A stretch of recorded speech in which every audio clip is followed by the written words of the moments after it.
Is a power rake or a Harley rake really the ultimate kind of skid steer Swiss Army knife when it comes to gravel road repair or site prep? I have seen a ton of these things being recommended for pretty much every manner of leveling or grading or almost any kind of dirt or gravel work you could want to do with a skid steer. And I wanted to see if they're really cracked up to be what everybody says that they are. Got our power rake here and it is working great for the most part. There are a couple of different functions on this thing. Obviously we've got our tooth bar down here, the drum that spins, that's working fine. The angle, however, is not working. We've got a cylinder here, cylinder there, couple solenoids that control which way it goes, and the solenoids are controlled by our 14 pin over here. Now with our aux hydraulics engaged, the tooth bar down here is spinning the way it's supposed to, and we should be able to use our auxiliary switches to control the angle with those cylinders, but we've got a problem down here. See, this switch enables the electrical plug out there on the front of the machine, and no matter which way I flip it, it's not turning on. That little light should be orange or yellow when it's engaged, and then one of these switches would allow me to press and the tooth bar or the cutter head, the rake would rotate side to side to change the angle. Now this is not the first time I have run into this problem on a non-case brand attachment. If we come down here to our electrical plug, down here at the bottom, these two bottom pins right here that my finger is kind of above, those should have pins in them, and they should jump together to tell the machine that the attachment is here, and we're missing that. These are just Deutsch pins, super common for this kind of thing. You can get them all sorts of places. Just don't drop them in the grass because you'll never see them again. Buy extras. They make specific crimpers for this, but I don't have those, so I'm doing it this way. I'm gonna have to take this thing all the way apart. Hey, we're recognizing the attachment now. That's progress.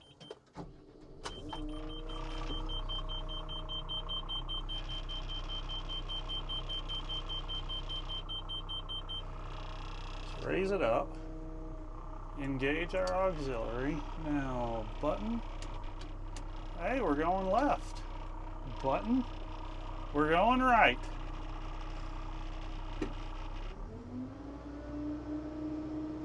It's slow, but that's okay.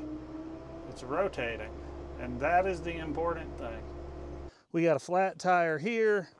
We've got we'll just call that a wheel bearing issue on the other side.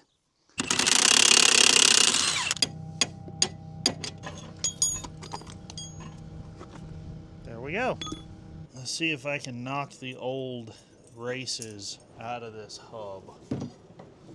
I looked at the CAT breakdown, and CAT only sells this hub as an assembly. So I'm gonna see if I can't get just bearings from a bearing supply place, assuming I can get the races out. Hey, look at that. We got a bearing number. L44610. We're going to go ahead and take this good hub apart also. I want to be able to make sure the bearings and seals are going to sit correctly in that other hub and the bore isn't damaged. So these are roller bearings with races, which means our race number that we just found is only part of the equation. We're also going to need either a number or try to measure and match this seal. And same thing, we're going to need the number and then try to measure and match this bearing. If we go to CAT, CAT wants $230, $240 for a complete hub assembly here. They don't sell just the individual bearings, but you can take the hubs apart, you can take the old bearings out, and go to a local bearing supply and buy bearings and seals. Here's your part number if you're ever in this situation. Pause it here and read it. That's our bearing. That's our seal. All of our parts together, bearing, seals, the whole bit, was like $108. The parts to replace both of these hubs would have been $480, $500 from Cat, $460, $480. Either way, almost $500 with sales tax. We're in it for 20% of that in a little bit of time. This is easy work. You can absolutely do this at home in your garage floor. If you've got a bearing driver set, you could use that to drive these races down in here. Likewise, you could get a socket that has the correct outer diameter that matches this race and use that to drive it in. Or if you're a little more careful, you can use just a punch and hit right on the outside edge of the race and walk it in that way. Doing it like this is a little bit trickier, but it can be done and it will work just fine. Just go back and forth to take it down fairly evenly. Try not to hit the face of the race where the bearings actually ride.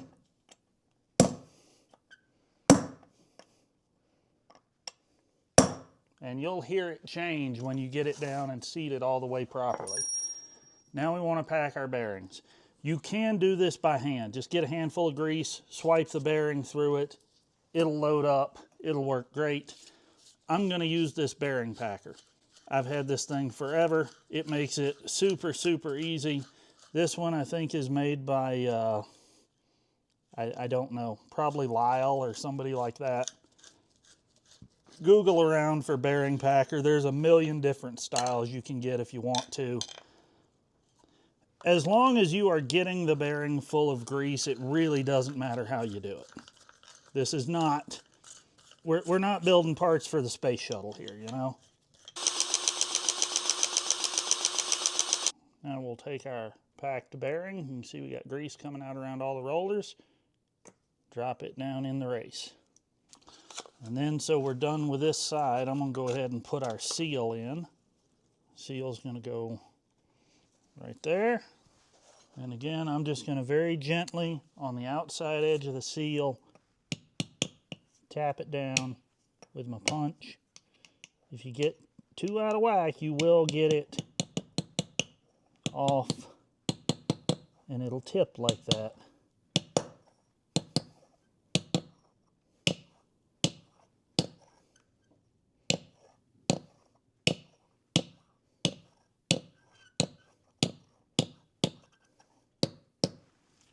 There we go. Side A completed.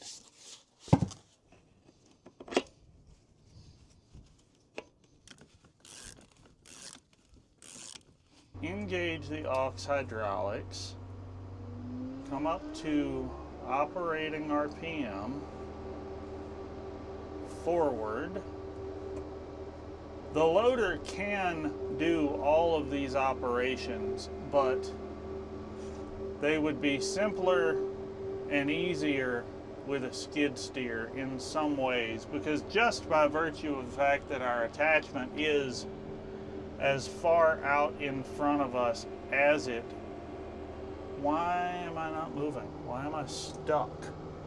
I can't just push through that hole. Okay, I have to go around. You can see the back end of the machine is like driving up into the blade or into the attachment, and it's picking up a little bit, so all of the weight ends up out there on the front wheels of the attachment. So we end up just kind of coasting on those instead of having any ability to steer. Like even with a skid steer, even if we had the front two wheels or the front of the tracks up off the ground, we'd still have a little bit of steering with the back. But with this thing bending in the middle the way that it does, it just makes it more difficult. So we're coming up here. You can see in front of us and off to the left, I did that path the other night just playing with it before I had the front wheels fixed.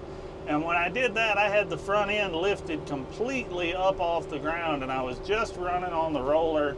I wasn't using float at all.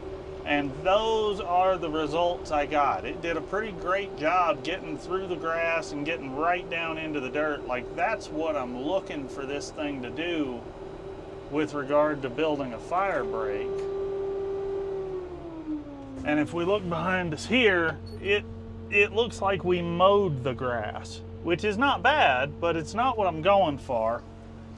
So instead of turning around and going back the other way just like we did, I'm actually going to try something different. We're going to run the bar rotating the other way. So we're going to have the bar was rotating forward under the bottom.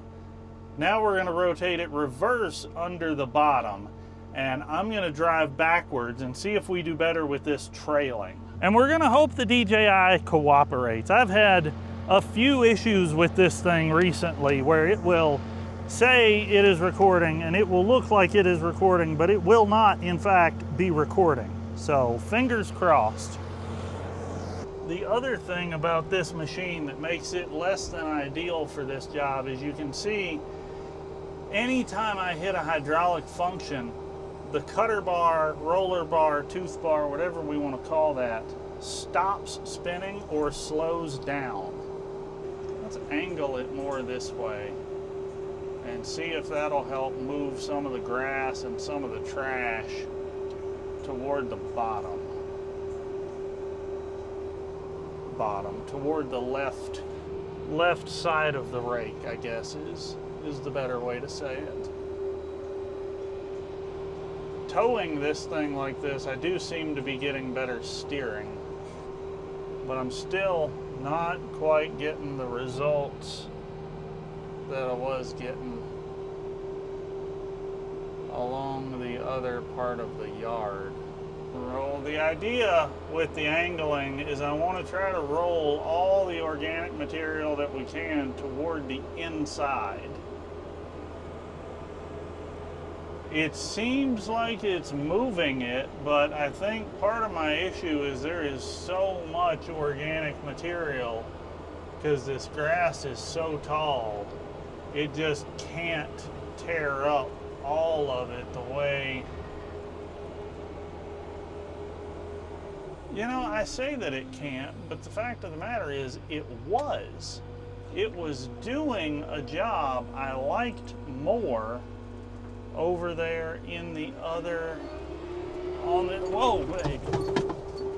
other side. I don't know.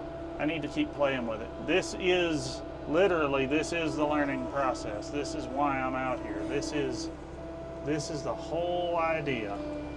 If you constantly put new material into a pothole, the hard pan on the bottom of the pothole never really melds into it, and the hole just is gonna keep coming back no matter what you do. Like this section here, it's about 6 inches deep over here at the edge compared to the rest of the road surface.